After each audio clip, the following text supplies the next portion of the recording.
احادیث سے یہ بھی ثابت ہے اور یہ صحیح احادیث سے ثابت ہے کہ مسجد اقصیٰ میں ایک وقت کی نماز پڑھنے کا ثواب 500 نمازوں کے برابر ہے۔ ہمارے محقق علماء نے، علامہ تقی الدین سبکی نے مختلف احادیث کا تقابلی جائزہ لے کر کہا ہے یہ سب سے مضبوط حدیث ہے مسجد اقصیٰ کے اندر پڑھی جانے والی نماز کے ثواب کے بارے میں۔ جو احادیث آئی ہیں ان میں یہ سب سے صحیح حدیث ہے۔ یہاں تک فرمایا اللہ کے رسول نے، میں پوری حدیث نہیں پڑھتا اختصار کی وجہ سے، اتنا حصہ اس کا آپ کو اس کا مفہوم سناتا ہوں کہ اللہ کے رسول نے یہ تک فرما دیا کہ جس کو صرف تھوڑی سی جگہ سرزمین فلسطین میں مل جائے، ایسی جگہ جہاں سے بیت المقدس کو وہ دیکھتا رہے، جہاں اس کی نظر میں رہے بیت المقدس، تو چاہیے کہ ایسی تھوڑی سی زمین حاصل کرے اور وہاں پڑاؤ ڈالے تاکہ صرف دیدار ہوتا رہے مسجد اقصیٰ کا۔ اللہ اکبر کبیرہ، کیا عجیب و غریب مقام ہے مسجد اقصیٰ کا۔ حضرت سلیمان علیہ السلام، حضرت عبداللہ ابن عمر سے روایت ہے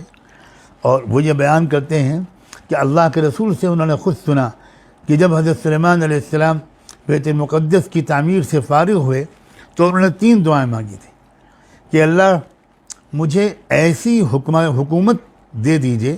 جو حکومت آپ کے منشا کے مطابق ہو، پوری طرح میری حکومت کا نظام آپ کے پسندیدہ نظام اور قوانین کے مطابق ہو۔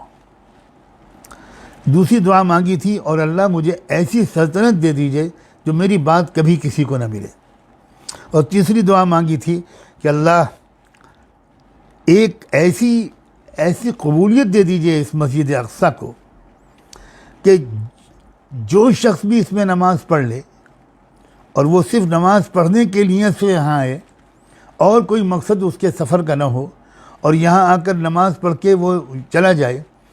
تو وہ اس طرح اپنی گناہوں سے اسی وقت نکل جائے جیسے کہ وہ اس دن تھا گناہوں سے معصوم جس دن کہ وہ پیدا ہوا تھا، جس دن اس کی ماں نے اس کو جنا تھا۔ اللہ یأتی ھذا المسجد احد لا يريد الا الصلاة فيه الا خرج من ذنوبه كيوم ولدته امه۔ اس پر اللہ کے رسول نے یہ تبصرہ بھی فرمایا کہ پہلی 2 دعائیں تو یقیناً قبول ہو گئیں، اور جو تیسری دعا ہے کہ مسجد اقصیٰ میں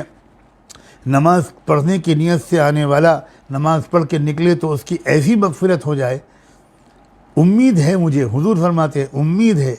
ارجو ان یکون قد اعطی الثالثہ، کہ اس کی یہ تیسری دعا بھی قبول ہو گئی ہوگی۔ سنن نسائی اور سنن ابن ماجہ کی یہ روایت ہے۔ اسی وجہ سے حضرت عبداللہ ابن عمر رضی اللہ عنہما کا یہ معمول تھا کہ وہ حجاز سے سفر کر کے مسجد نبوی میں آتے، مسجد اقصیٰ میں آتے، اور مسجد اقصیٰ میں آ کر نماز پڑھتے اور فوراً نکل جاتے باہر، ٹھہرتے نہیں تھے زیادہ دیر،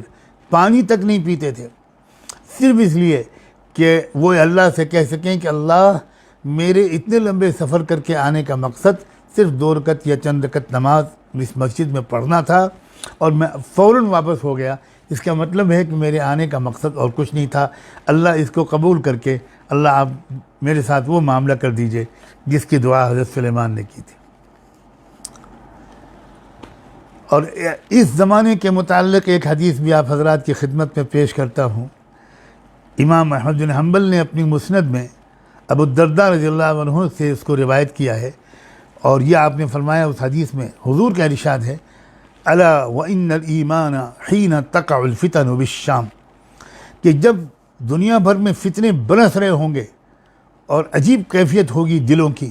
اس وقت ایمان ملک شام میں ہوگا۔ بڑی زبردست گواہی اللہ کے رسول کی، اور آج پوری دنیا کے سامنے یہ منظر سامنے ہے، واقعی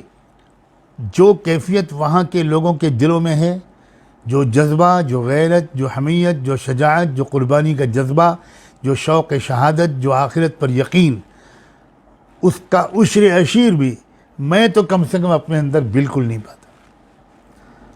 پاتا۔ میں خود وہاں ایک بار حاضر ہوا ہوں، وہ دیکھا ہے وہاں کے لوگوں کے، نوجوانوں کے جذبات، وہاں کے علماء کے اخلاق، وہاں کے تاجروں کے اخلاق، وہاں کے دیہاتی ان پڑھ کسانوں کے اخلاق، اور واقعی اللہ کے رسول آپ نے بالکل سچ فرمایا کہ جب فتنے برس رہے ہوں گے دنیا بھر میں اور فتنوں کے اثر سے دل بہت متاثر ہوں گے، اس وقت ایمان کہاں ہوگا؟ ملک شام میں ہوگا۔ ایک معیاری ایمان ہے وہ، جس کو اللہ کے رسول نے ایمانی معیار قرار دیا، اور ہم سب دیکھ رہے ہیں کہ وہاں کے جیالے، وہاں کے نوجوان، حماس اور دیگر فصائل جو ہیں تحریک کے، وہ کس قدر قربانیاں دے رہے ہیں، ان کے چہرے کتنے روشن، ان کی پیشانیاں کتنی منور، ان کے دل کتنے مضبوط، ان کے عزائم کتنے بلند، کیا میں الفاظ استعمال کروں۔ یعنی ایک عجیب عجیب احادیث ہیں حضور کی، میں تو کئی احادیث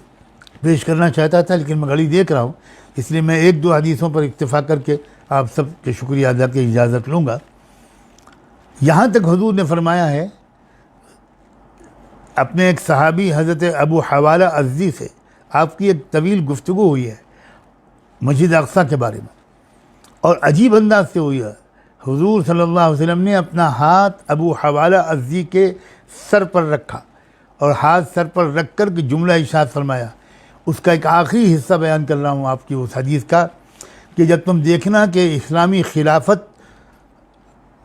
مقدس سرزمین میں سمٹ گئی ہے تو تم یقین کر لینا کہ زلزلوں، آفتوں اور بڑی آزمائشوں کا وقت آ چکا ہے، اور اس دن قیامت لوگوں سے اس سے زیادہ قریب ہو جائے گی جتنا کہ میرا ہاتھ تمہارے سر سے قریب ہے۔ کیا آج کل کے حالات اس کی مکمل تصدیق نہیں کر رہے؟